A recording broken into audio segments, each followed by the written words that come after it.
Hello everyone, I've got something of a new video for you. This is going to be a look at a couple of things I picked up.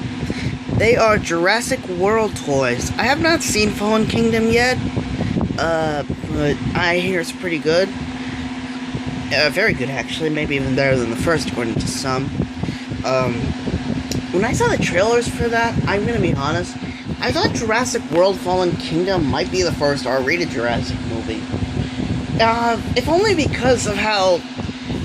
I mean, the first trailer ended pretty much with the new dinosaur, the Indominaptor, basically entering a little kid's room, possibly to kill her. And, yeah, it reminded me of Alien vs. Predator Requiem, in that sense. When a xenomorph was stalking a little kid in her bedroom. And it was almost like they lifted that. But I'm getting ahead of myself and getting off track. These are apparently the new toys from Mattel. That's right, Mattel has acquired the rights to Jurassic Park and Jurassic World toys from Hasbro. And I've got two from one of the Legacy collection. These are... They're not exact replicas of the Kenner/Hasbro lines, but they are pretty much the older, the original, the first wave of which comes from the very first movie, and you can see there's stuff like the Jeep. We've got Robert Muldoon here. I also saw there was Alan Grant, and a Target exclusive. He came with several dinosaurs, including Dilophosaurus, Raptor. It was like a big collection all in one. I've also got a more recent, for the recent movie, we've got Velociraptor Blue and Owen. Interesting how, there are figures that come with accessories, but I remember the last line of Hasbro toys for the first Jurassic World, the Owen in that set actually came with his rifle. And I think it's a little cheap of Mattel that if you get something like this, a dinosaur and a figure, chances are you won't get any accessories or a vehicle and a figure, like weapons. You have to actually get, like, the environment, it's called the environment-specific action figure. Star Wars has something similar to it, where the figures are the base figures, but they also have, like, maybe an armor piece and a big weapon to go with them. So, yeah. Velociraptor Blue and Owen. This was for the new Jurassic Park set. Let's just try and get this out of here. I love how the twist ties seem to be getting easier to remove on most figure packaging. Sort of. Looks like some of them still have the old problems. Bear with me on this, everyone. Sorry if I'm not saying much.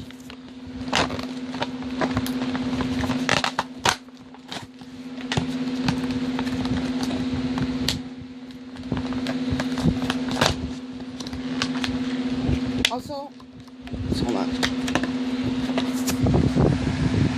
I may have said this a year or so ago, but I don't mind opening these because the way that toy collecting works,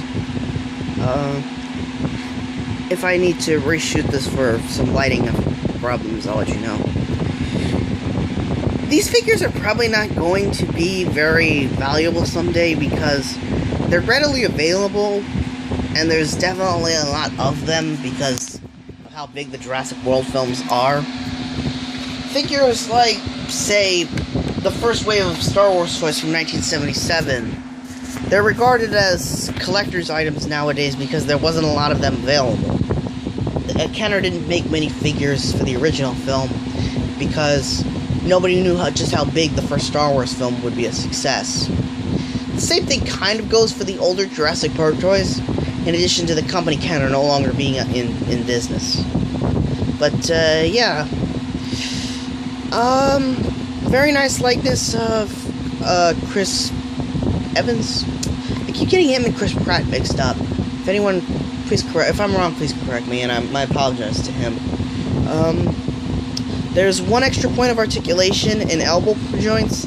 The Kenner/Hasbro figures only had the basic 4 limb articulation. There's also a knee... Is there? Yeah. So, not only is there a knee joint, but the legs can also swivel out, too. So, yeah, Mattel really has one-upped Hasbro in terms of how good their figures are. I'd say that they're actually better than a lot of the Hasbro figures in some ways. We have blue.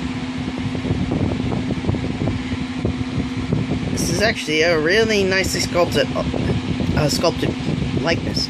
Yeah, the thing about Mattel is I've seen a lot of their work, and these have some really nice detailing. Articulation, detail, it's all way better than what Hasbro was doing. Not that the first line of Jurassic Park toys back in the 90s were bad, those were Kenner. Even after Hasbro acquired the license by purchasing the Kenner Toy Company, they actually did pretty good jobs up until recently, which is probably why they lost the license. And if you'll excuse me for 1 second. And we're back. I thought I'd move this to the usual location because, yeah, definitely better lighting out here. So, as I was saying, the likenesses are very nicely done. They do represent who they're supposed to be nicely, pretty accurately, both the humans and dinosaurs. And the Legacy Collection, while it isn't a direct re-release or update of the Kenner/Hasbro line, it might actually be better than that. Again, not to knock Kenner, they did a pretty good job, but there is something of a... The original figures are somewhat infamous because you have, like, Dennis Nedry's figure, which was regarded as being so badly inaccurate to the actor's likeness that when Series 2 came around, they actually had to redesign it to be closer. He was still noticeably thinner than the actual Dennis Nedry, but that's in the game. Yeah, it was definitely Series 2 in the 1993 Kenner's line that captured the actors' likenesses on the figures better. But, yes, this is, let me open this, excuse me.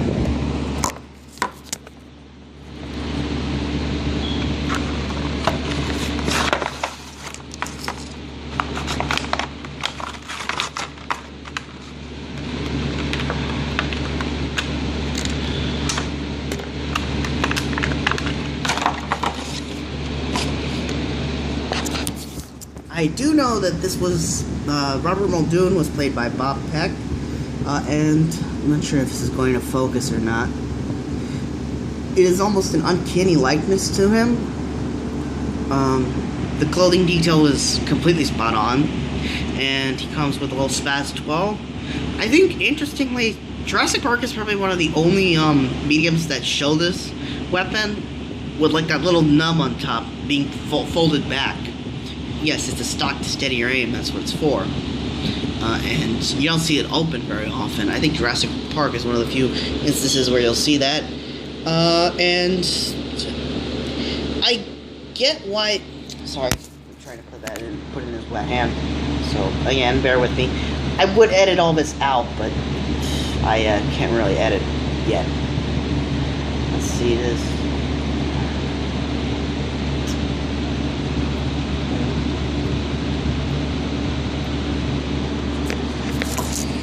So, yeah, the articulation, while it's not bad, it doesn't bend very well to grip these weapons in the right way.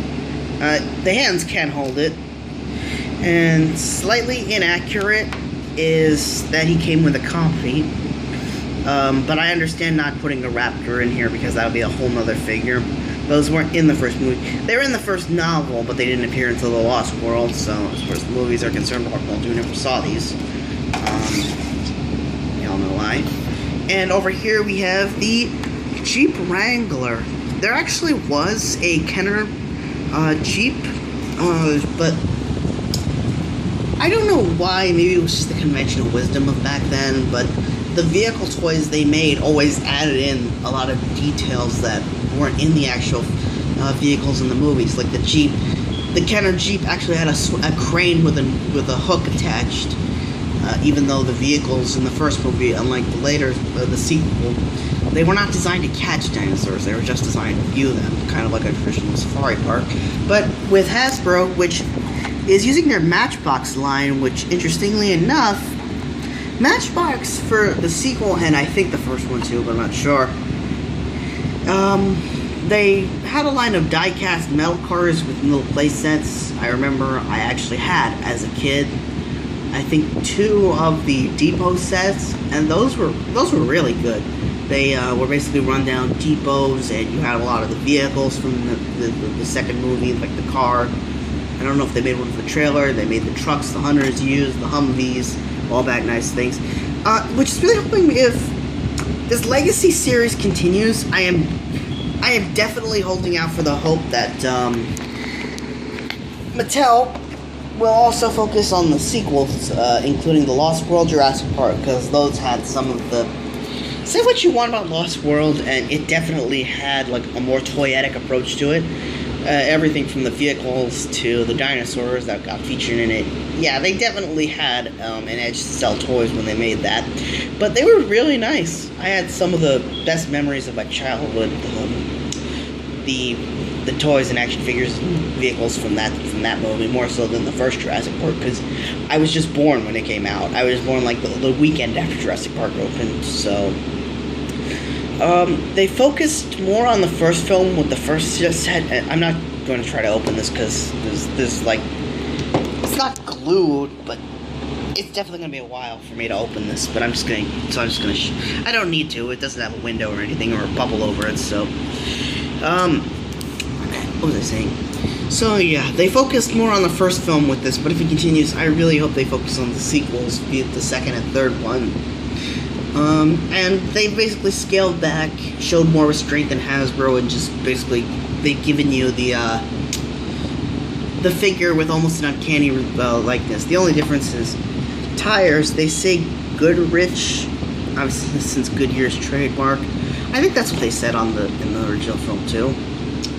As far as I know, they only have this model that we saw in the opening. There were 3 different models. We had the frame top here, Dennis's, which was completely closed up, got a cover over it, and there was the very stripped down one that removed these 2 things here. Are these removable? No, they don't look like they're removable. It would be nice if they were, or if there was a covered version. I've heard that they are continuing this, and there's going to be a few more, like the Land Cruiser, and I've seen that there is one technically Lost World Legacy toy available. I didn't see it at Target, but I've seen it online. It's the dome-headed Pachycephalosaurus, the spring-loaded head, which was more or less the Lost World mold, because that figure was released for the Lost World. Yeah, definitely say it was a good thing that Mattel got the rights to Jurassic Park toys, Jurassic World, whatever you want to say it. They're definitely using their licensing a lot more often and a lot better, and even better than Hasbro was. Because it was years. It took them the making of the second film for Hasbro to even bother doing anything with the license. They held on to it and sat on it for years. I understand that after the third movie there was kind of a slump, and it wasn't until after, say, as we started getting into the 2010s or 20s or so, that Jurassic Park nostalgia, 90s nostalgia in general, just sort of boosted, and we've got like all this throwbacks to it, and a lot of reboots and new things from that era coming out.